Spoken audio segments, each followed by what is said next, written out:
Hvert år koster manglende eller fejlagtigt vedligehold erhvervslivet milliarder af kroner.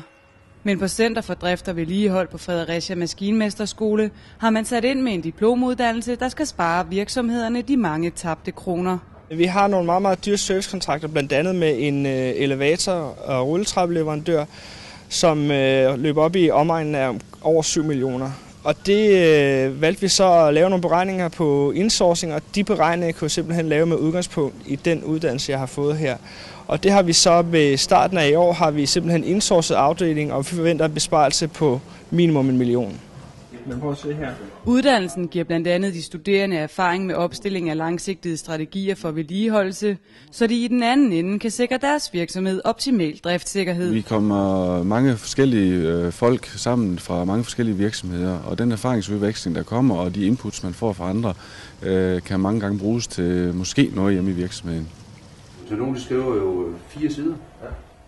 De studerende bliver samtidig bevidste om både procesledelse og kommunikative værktøjer. Alt sammen noget, der sparer erhvervslivet mange omkostninger.